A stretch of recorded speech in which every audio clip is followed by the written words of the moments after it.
Sveiki, aš esu Vilkaviškio aušros gimnazijos abiturientė Meda Kačinskaitė. Šiandien pristatysiu savo tyriamąjį darbą apie agurkų miltligę ir biopreparatų efektyvumą kovojant su šia liga in vitro sąlygomis. Miltligė tai grybinė liga, kuri dažnai pažeidžia agurkų lapus, sumažina derlių ir blogina augalų būklę. Tradiciškai miltligei kontroliuoti naudojami ne cheminiai fungicidai, tačiau pastaruoju metu vis daugiau dėmesio skiriama biopreparatams.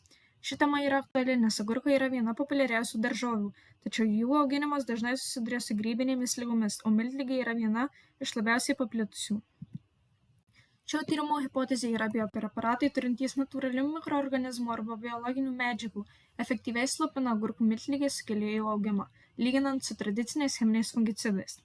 Šio tyrimo tikslas yra ištirti biologinių preparatų poveikį agurkų miltligei sukėlėjui ir jį palyginti su chemijos pramonei siūlomų preparatų poveikiu in vitro. Taip pat išskėliau pagrindinius darbo uždavinius. Tai pirmas yra nustatyti biopreparatų poveikį agurkų miltligei sukėlėjui bei palyginti tyriamų biopreparatų ir fungicidų poveikį šiam grybui. Tyrimo metodika. Pirmiausiai buvo surinkti miltligės pažeisti agurkų lapai, o grybas užsėtas ant auginimo terpės. Po kelių dienų buvo galima mikroskopu stebėti grybo struktūrą. Pastebėjau, kad miltligės grybas formuoja baltą purų apnašą su hifais, kurie plinta grybo paviršiuje. Buvo matomi ir juodi taškeliai, tai grybo vaisiakūniai, kuriuose formuojasi sporos. Antrajame etape buvo atliekami eksperimentai, kurių metu analizuotas skirtingų medžiagų poveikis grybo auginimui. Tyrimui buvo pasirinkti dveji biopreparatai, taip pat neorganinės medžiagos, natūralios medžiagos bei referencinis fungicidas. Šios medžiagos buvo naudojamos skirtingomis koncentracijomis ir lašinamos ant agaro terpės, kurioje buvo užauginta miltligė. Po keletų dienų buvo stebimos inhibicinės zonos vietos, kuriuose grybas neaugo dėl veikliųjų medžiagų poveikių.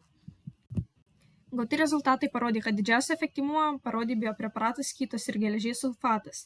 Jie beveik sustabdė grybo augimą. Taip pat binalbio efektyvumas siekė apie 75% prie veiklių veiksmingumų. Bei neorganinių ir natūralių medžiagų poveikis buvo silpnesnis, tačiau tam tikrais atvejais galėtų būti papildoma priemonė kovai su miltlige.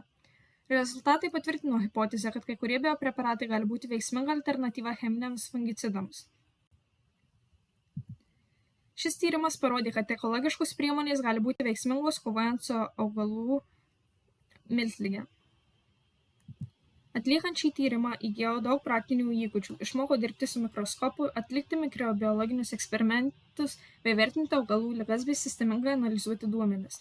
Apibendrindama galiu teigti, kad šis tyrimas suteikė vertingų įžvalgų apie biopreparatų veiksmingumą kovojant su agurkų miltlige. Ačiū.